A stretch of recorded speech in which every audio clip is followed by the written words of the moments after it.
Hey guys, I'm Nisa Homey. Today I'm sharing Ragi Puttu recipe. Ragi, also known as finger millet, is a highly nutritious millet. It's completely gluten-free and ideal to include in your weight loss journey. So let's get started with the recipe. Into a bowl, I'm adding in 1.5 cups sprouted ragi flour. Ragi or finger millet is a whole grain. It is rich in fiber, and the high fiber helps to keep you feel fuller for a longer time. Thus, it helps in weight loss and weight management. Add in pink Himalayan salt as needed. Lightly give it a mix so that the salt is mixed really well. The reason why I always prefer to use sprouted ragi flour is that once ragi is sprouted, the vitamin C levels tends to increase and lead to easy absorption of iron into the bloodstream. I'm using half cup of water to wet this flour. So what I'm doing is I'm adding little water onto my hand like this and sprinkling it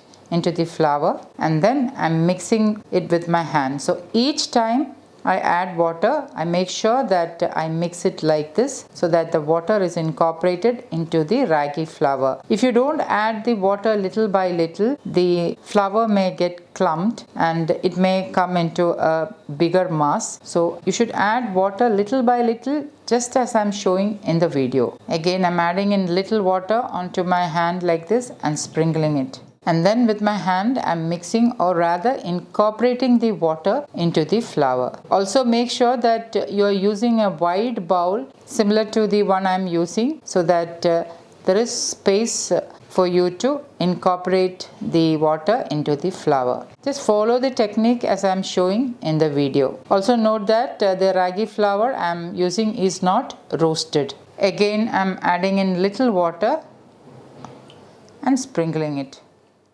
And then with my hand, I'm incorporating the water into the ragi flour. So I'm going to repeat until the water is over. And that is the last bit of the half cup of water.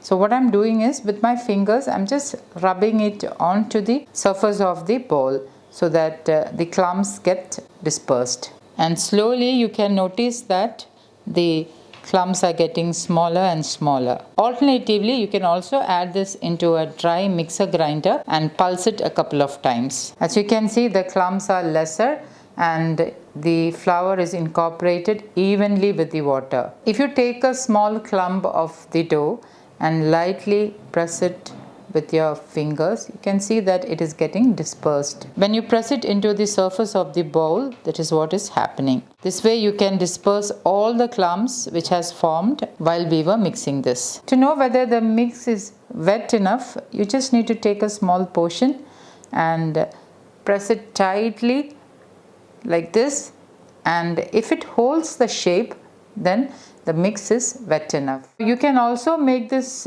mix and refrigerate it, and it will stay good for a couple of days. This way you can make ragi puttu as and when needed. And now you can see that the ragi flour is nicely incorporated and there are no lumps. I'm going to keep this aside. To make puttu, traditionally a puttu kodam along with a puttu kutti is used. Now for those who don't have puttu kodam and puttu kutti, I have already done a detailed video on how to make puttu without the puttu maker or puttu kutti. I have already added some water into the puttu kodam, as it is called in Malayalam. I'm placing the puttu kodam onto the gas stove and I'm bringing it to a boil. Add in 2 tablespoons of grated coconut.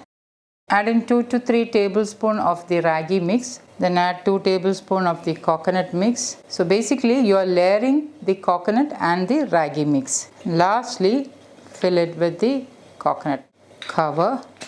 Meanwhile, the water in the puttu kodam has started to boil. So I'm going to keep the puttu kutti or puttu maker on top of it, and once steam starts to come out through the holes on the lid, reduce the flame to the lowest and let it steam cook on low flame for about 5 minutes or until done. Very gently transfer the cooked ragi puttu onto a plate, and my super healthy ragi puttu is ready to serve. So guys, do try this recipe and let me know in the comments how it turned out. Thank you for watching, and until next time, take care. Bye bye.